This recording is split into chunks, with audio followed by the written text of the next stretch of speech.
Mhm. Wow, Bellows. Welcome to Pleasure Principles, Sacred G-Spot Secrets to Igniting Your Magic, Money, Sex, and Business. I'm Sophia Leva-Marie with nurturingdivinebeauty.com, and I'm thrilled today to Mhm. talk about pleasure with a wonderful uh, proponent of a woman's pleasure, Caroline Andrews. She's a teacher, facilitator, coach, really about empowerment, taking responsibility, healing, and as we say, pleasure. So I want to welcome you, Caroline. Thank you. I'm so happy to be here with you, Sophia, and I love your passion and your purpose. Thank you. Yeah. And I actually want to dive right in. You say that pleasure is your power, and that's a bold statement that I absolutely love. So I want to start there. Tell us a little bit how pleasure is your power. Right. Well, pleasure can be used in several different ways. I want to make that point. And a lot of times people immediately think that pleasure is sexual.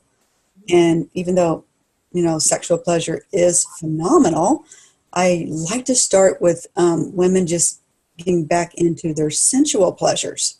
We've just been so disconnected from the beauty of being women, living in such a masculine world, that just tapping back into those senses, that taste, touch, smell, sight, and sound, is one way that a woman taps back into her power.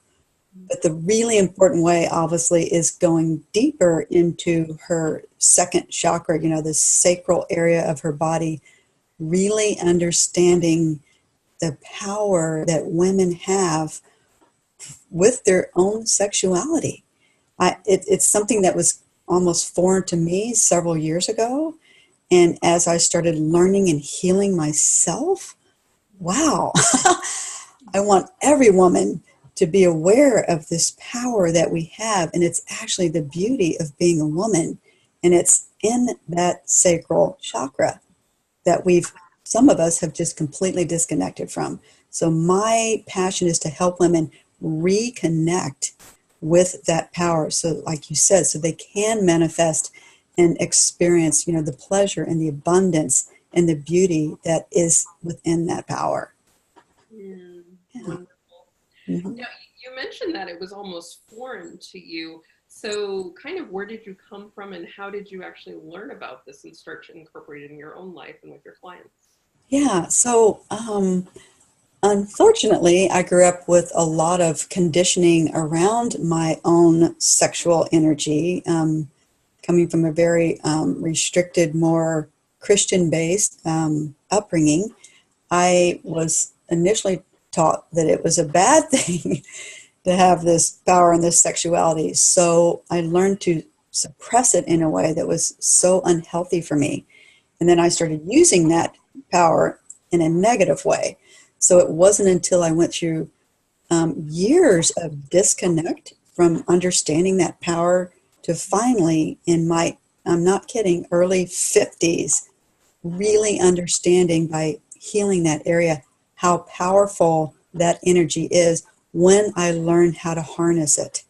Mm, So I went through some pretty deep, I want to call somatic, transformative, what was called sexual healing, to release the sexual shame, that energy that was so much a part of me for most of my adult life, and really moving through that and allowing myself to fully feel the shame that I had held on to and releasing it. That's when I really opened up and was able to use my sexual power to manifest, this amazing retreat home that I have, the love of my life, the work that I'm here to do. All of those things did not come to fruition until I learned to use that energy to manifest. So that's why I'm so passionate about teaching other women and men to use their energy in a healing, loving way. mm. I Yeah. love that. And I actually love that you didn't find it right away because a lot of people feel like I'm too old. I didn't learn in my 20s or my 30s or whatever. Like they feel like there's a stopping point when you can learn this and when you can open into that. But you can do so at any age and Yeah. start to enjoy this. And then also the other thing I kind of keyed on was you clicked into shame, several times, releasing that, how important that is. So why is that absolutely vital for women to let go of in the way they deal with themselves and how that portrays and how they deal with others? Yeah, so thank you, Sophia. That is one of those near and dear to my heart topics.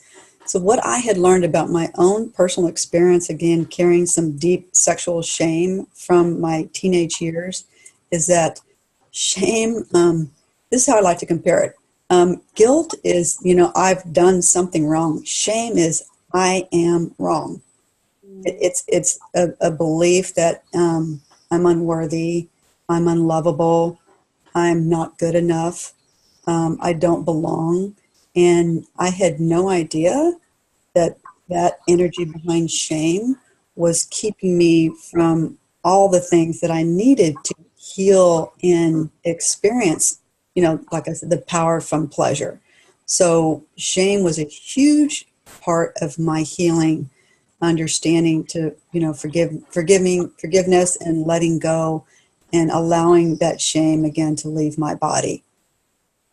I had no idea, in other words, that shame had such a huge hold on me in all areas of my life, spiritually, physically, and mentally. Mm. Yeah. For the women that are the same, who don't know that they have shame, repressing what they can be and what they can experience, what are some of the signs? Some of the signs of shame are just an overall discontentment, depression, anxiety, um, actual rage that's never been dealt with from, their upbringing, despondent, and like a disconnect from what it is you love and want to experience in life. I mean, it really, really has many different faces when it's not actually dealt with and felt and released. And I know, based on statistics, that over 70% of women right now have some sort of depression, anxiety, sleep deprivation, and just overall discontentment in this country. That's heartbreaking to me. That's a huge percentage of the population of women. And I'm sure there's some sexual shame around that. We've all been shamed sexually, just because we're women.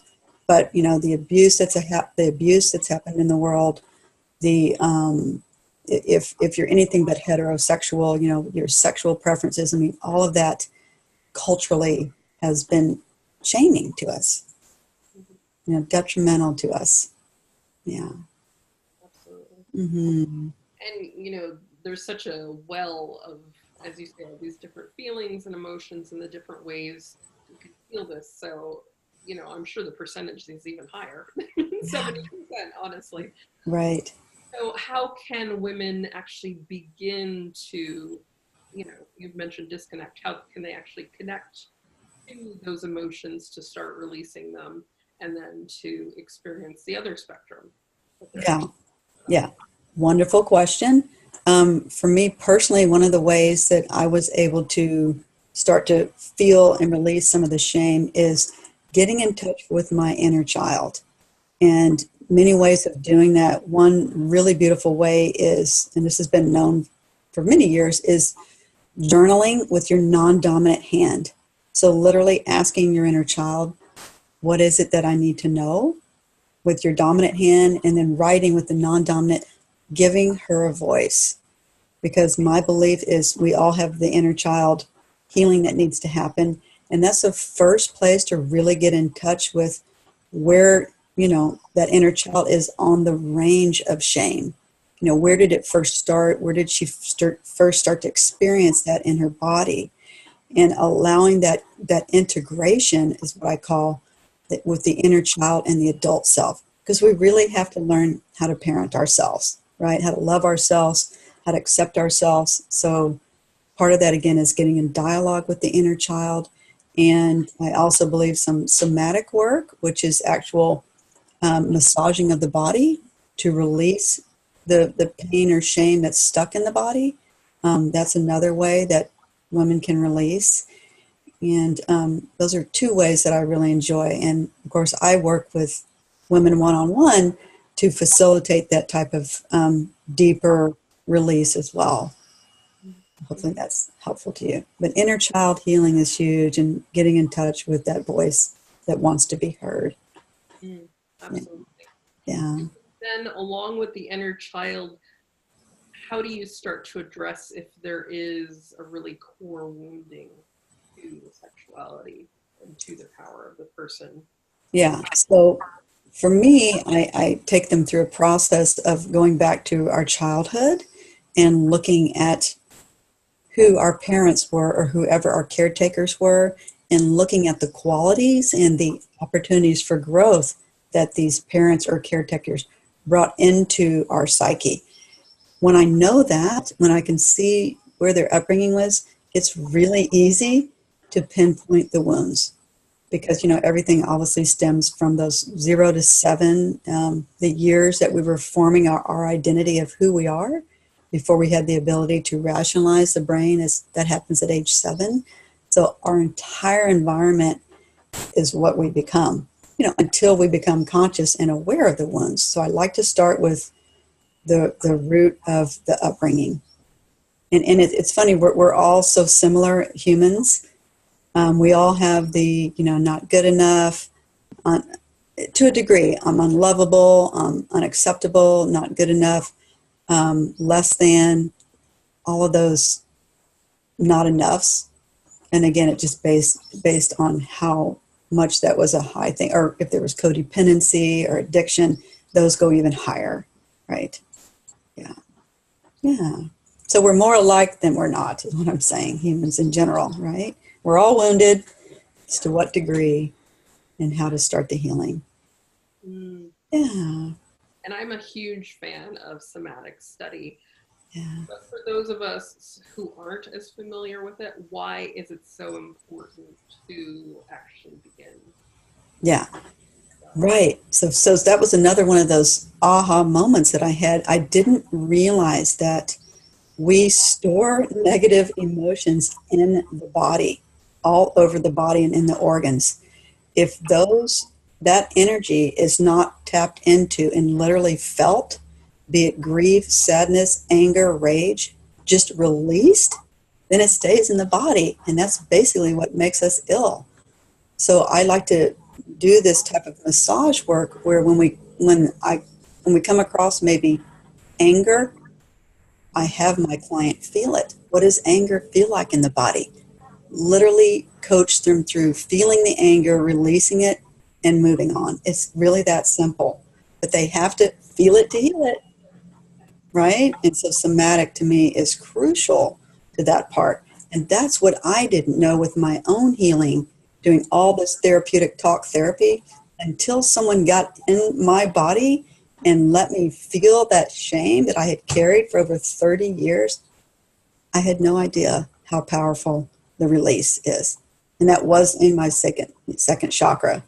All that shame, all that pain, that's where women store it. Yes. Yeah. Yeah. And there's often a fear of feeling that. Yet what they don't realize is that you're actually storing it, and it's coming out in a way. It's coming out in a relationship with food or finances or with your Right. relationship. It's coming out some way and it's in your body. But if you actually allow yourself to feel it, it doesn't take that long, Right. you know, but Yeah. you feel the intensity of it. And when you intensify something, then it can actually let go. Perfect. You said it beautifully. That's absolutely right. I totally agree with you. But we do. We have to, and some people think they're going to die if they allow themselves to feel the pain or the anger or the shame, and that just have to experience that. You will live through it. I thought I would die initially if I allowed myself to feel 30 plus years of that. And I'm here to say, you don't die. You actually get better. You actually get lighter. Yes. Wow. So Yes. it's so important. Mm-hmm. And just with your experience, like, give them an idea of what happened. So you were able to release this major shame, And then how did that actually start to percolate in your life? What were you starting to allow once you released that? Yeah, another great question. So for me, I actually went through a series of 6 intensive somatic sessions that were 3 hours each. And where I was at that time, I was confused with what I wanted to do for a living. I wasn't in the ideal relationship. So it literally, once I released that shame in the sacral chakra, my body opened up to be able to receive more pleasure than I ever dreamed humanly possible, because there was a release. And once I was able to tap into my sexual pleasure, the things that I wanted to manifest came like that. And I was shocked. But that's literally how it worked. I mean, literally, that was a 4-month process. After those 4 months, I found my retreat home. I met the man of my dreams, who I'm still with after 3 years. And I'm doing what I love doing the most, which is helping women heal themselves. So I don't know, I'm a walking example of how, once we really are willing to release and feel that, how much greater our capacity for, to me, it's tapping into unconditional love, and using my sexual energy to manifest, which I continue to do, by the way, which is so powerful. In that state of orgasm, I don't know if women are aware of this, that's when our brains, the part of our subconscious that says the programming, can be reprogrammed. So I was literally, we used NLP, neuro-linguistic programming, to reprogram my brain in orgasm for bringing in whatever it is I want. So we put the positive affirmation, I am worthy, I am lovable, I am wealthy, whatever it is, during orgasm. How about that for creativity? It works. That shows you the power of that sexuality that we have. Yeah, beautiful. Mm-hmm. And what if a woman isn't actually ready for kind of that yet? What if it's kind of baby steps? You mentioned opening into the sensual first before you even go to the sexual. So how can women start to open into the sensual first and then the sexual? Right. So that's a great point, Sophia, because not all women are ready for that. And it is a process that, I test to see if they are ready for that. So until then, of course, we can start tapping into our sensual pleasures. And I always like to start with, of course, practicing impeccable self-care with their physical bodies, eating, healthy organic food, reading a gratitude list, or doing activities that they love, like dancing or yoga, whatever makes their body feel alive. Eating a piece of a delicious organic chocolate, having beautiful fresh flowers in their presence. So whatever women need to tap into their beautiful feminine nature, so that starts feeding their sensual pleasures. Then when they're ready, we can start tapping into the sexual part. But absolutely, it's important to at least tap into some sensual pleasures on a daily basis. Small ones. Really important. I love that you brought in so many different ways to do it for wherever you are in your journey. Yeah. And then you also brought out to do it daily, because sometimes we're like, next week or once a week or something like that. But now if you actually start to build capacity for sensuality and pleasure, then you actually can build up to more pleasure. Right. And yeah, just think, you can look at a beautiful flower and feel pleasure. So I start with really simple things that they can implement daily and start to, tap into their divine feminine essence. So important. Yeah. Mm-hmm. And then when you are ready for more sexual pleasure and opening into that, if you're really kind of pleasure is foreign to you, how do you start to tap into that? I start them with, I actually consider masturbation as part of self-care. So that's what actually I like to teach my clients, and that could be really foreign to a lot of women. But until they actually are able to pleasure themselves, and that's my huge thing, that you're the one that has all this amazing sexual energy. You don't need anyone outside of yourself to use that energy to manifest, to make yourself feel better. So I actually start with, let's see how we are on the self-pleasuring. So I tell them, create a beautiful atmosphere around themselves that feels sacred, like with candles and flowers and music that really, speaks to their soul.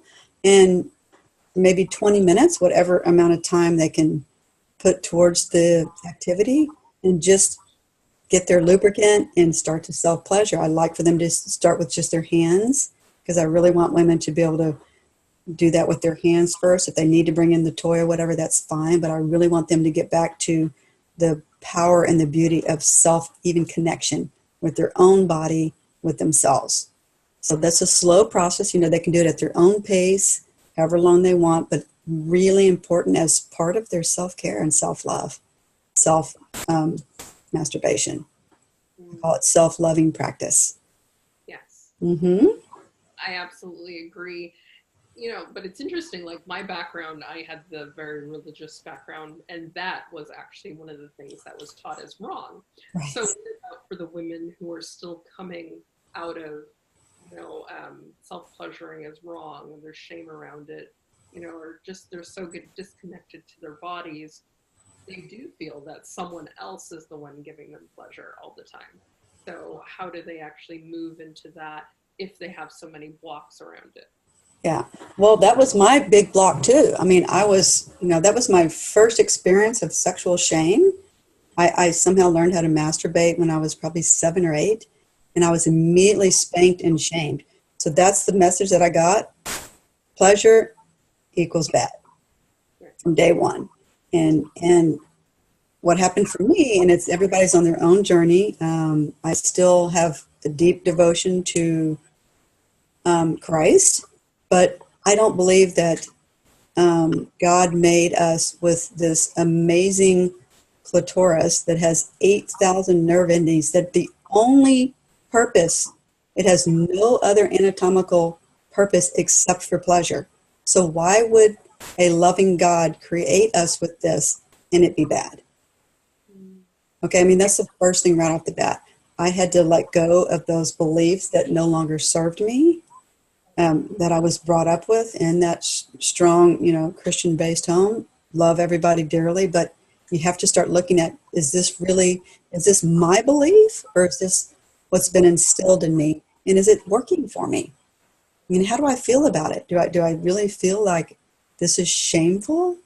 Now, to me, if it were to get to the point where it had impacted your life, where you weren't able to function and do the things you need to do, there is such a thing, obviously, as people that become addicted to sex.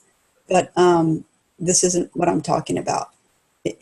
This is just the ability to love and appreciate yourself and know that God gave you this ability to experience pleasure.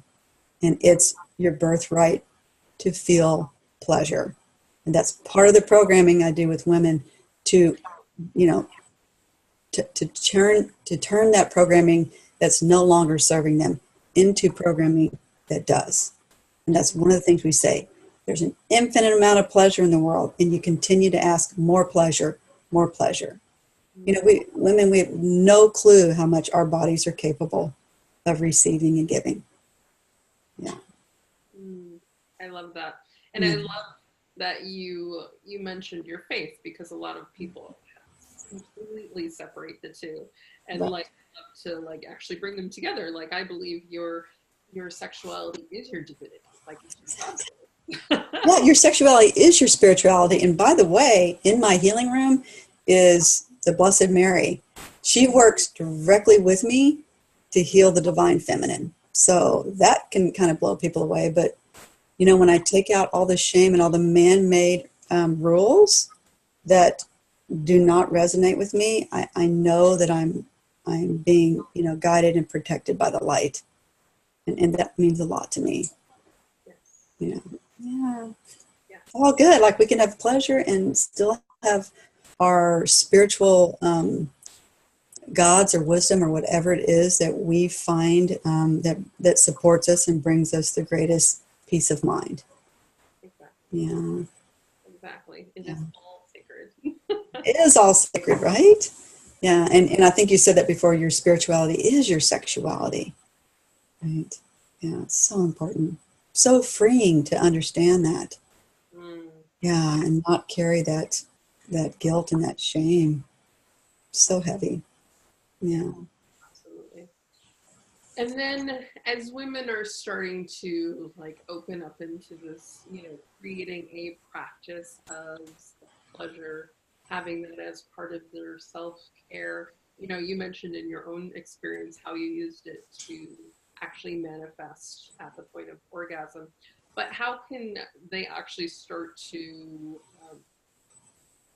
use it to manifest, whether it's a job or a business or a lover or a baby or whatever they wish? Yeah. How can they actually start to see their, sexual practice into manifesting? Right. So that's what I have them do. I say, and this can happen either, when you're self pleasuring or when you're with a partner. At that state of orgasm, you verbally state what it is you want to manifest.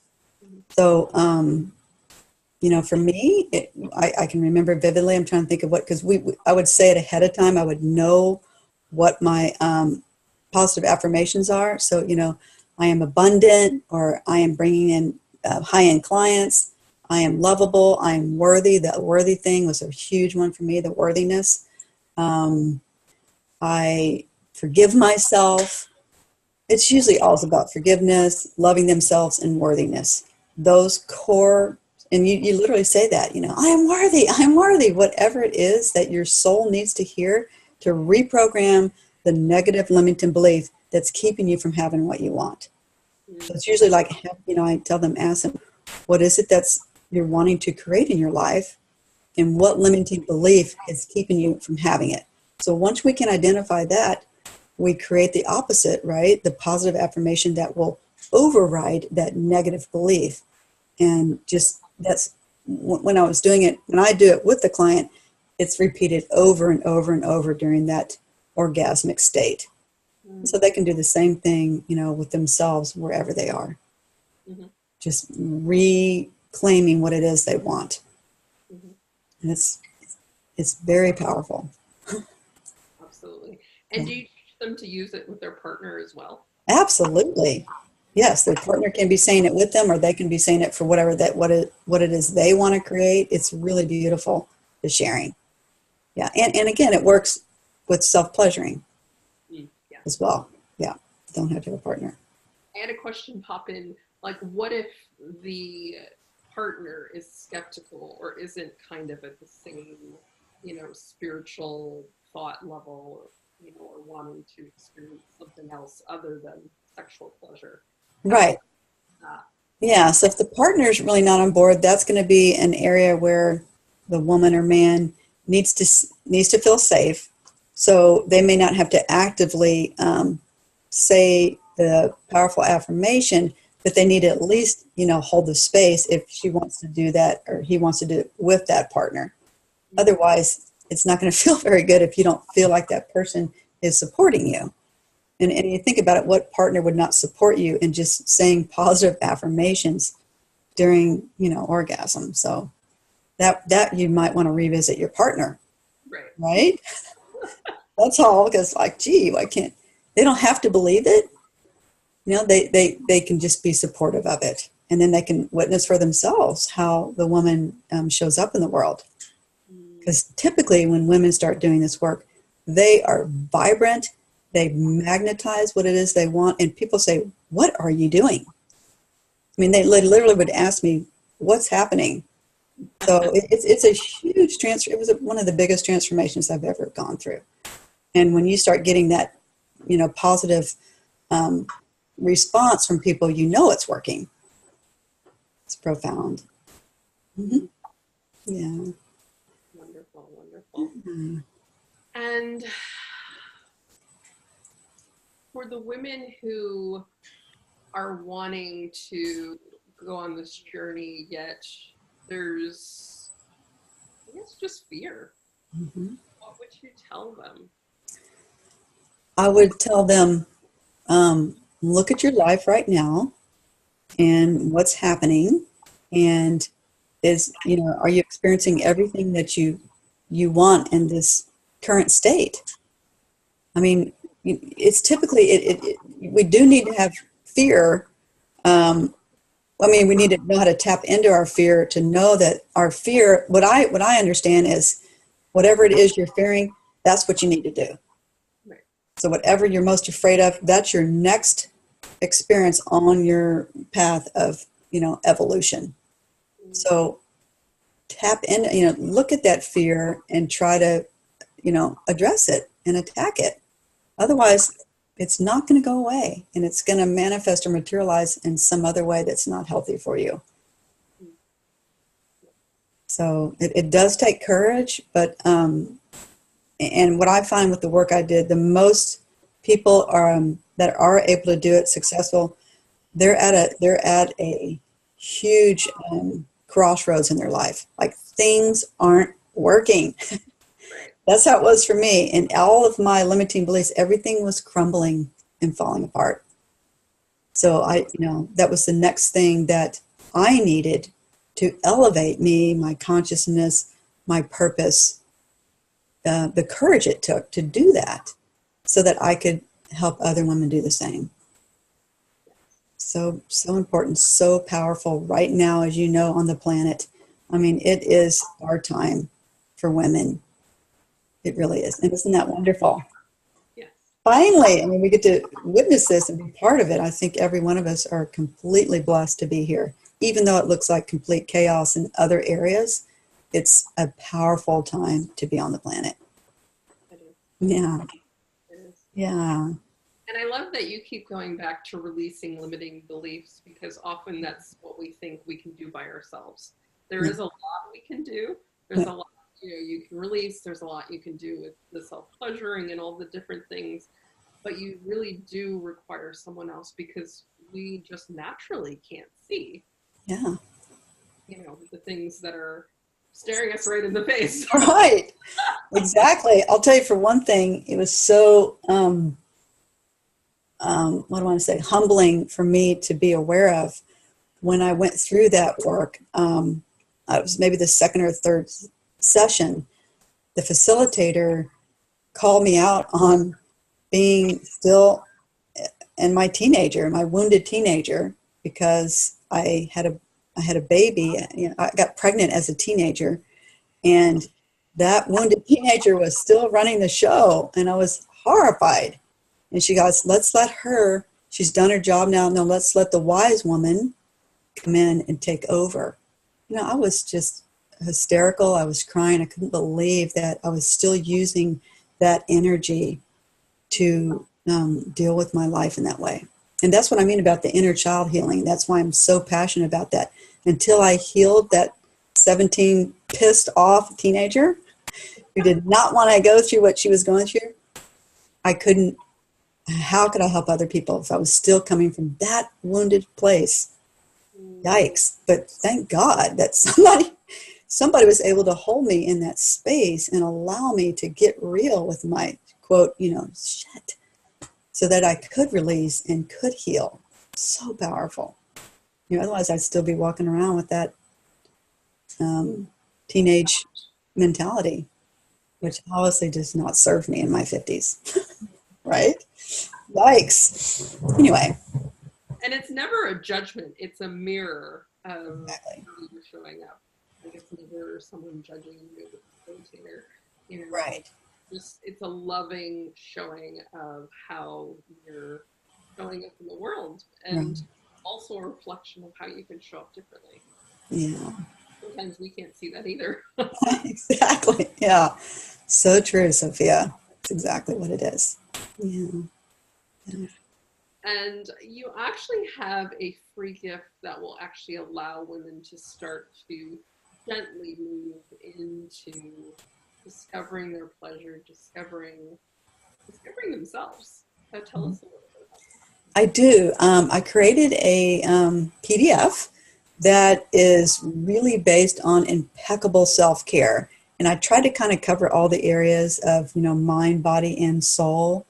I am a yogi, so I have some yoga in there, some breath work, some great healthy ways to eat to nourish your vessel, so to speak. So I really took a lot of my own personal work that I did on myself and other things I learned from great teachers and speakers. And I love what I created. And I think it's a great start for women that are on that path of self-healing, self-love, self-worth.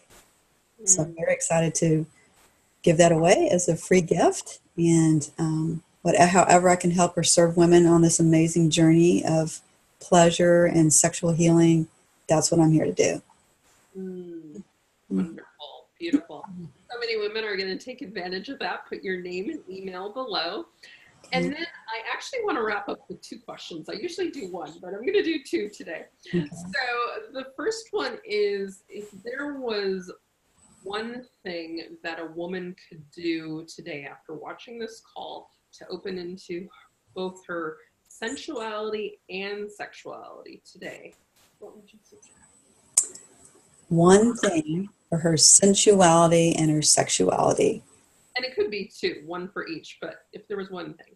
Yeah. So I'm going to go back to my original about the sensual pleasures. Have her find one thing, one simple thing that she can do to experience pleasure on a daily basis. Remember, I said light a candle, breathe an essential oil, look at a flower, taste a piece of chocolate, any simple thing to reconnect her to her divinity of being a woman. That's what I start with, some basic thing. It could even be to dance, if you love to dance, or to stretch your body, or to take a walk. See, that's still going to tap into their pleasure. And as far as the sexual part goes, I'll go back to just starting that relationship with your second chakra. Somebody, yoni, your sacred divine pleasure center. Sometimes I just start with, some women haven't even looked at it. Get a mirror and look at it. Or start a dialogue with her. Hello, beautiful, how are you? Reconnecting your heart and your sacral. That's an amazing starting point to get back into your sexuality. Beautiful. So ladies, you have pleasure to do. Yeah. Please. And then if there was one sacred secret that would really allow a woman to drop into her pleasure and then to start creating from her powerful pleasure, what would that be? If there was, say that question one more time. If there was one thing. Right. If there was one sacred secret that you thought would really allow a woman to drop into her pleasure and her power. One secret. I'm a big proponent of meditation, and I would invite her to, if she's not already meditating, to even 3 to 5 minute meditation, bringing all of her energy and her focus back to that sacral chakra. When we start to reconnect, again, from the heart, from the mind, knowing the capacity of the pleasure and the power that's there, that's when magic starts to happen. So I literally would have her breathe into the second chakra, visualize the breath going all the way down her spine into that chakra, seeing it light up in whatever color. It's typically orange, but whatever color resonates with her, that's the energy that's going to start opening her and tapping into her sexuality, her beauty, her wisdom, her grace. Beautiful. Gorgeous. Yeah. So, ladies, you have some gorgeous things that you can start to do today to open into your pleasure, open into your power, open into more of yourself. Again, put your name and email below. If you'd like to check out more about Caroline, go to howdoihealmyself.org and check out all the many ways she helps women for themselves. So I want to thank you so much, Caroline, for being here. It's been a And sensual conversation. yeah, and thank you, Sophia. Your questions were amazing, and I really, really, again, appreciate what you do, your passion and your purpose. Thank you for putting this together to help other women tap into their sensuality and sexuality. Such a beautiful gift. So thank you. And for all those who listen, I want to thank you for joining us. It's been beautiful to be with you, and I look forward to seeing you tomorrow for another invitation into Pleasure Principles, Sacred G-Spot Secrets to Igniting Your Magic, Money, Sex, and Business. Ciao for now. Bye-bye.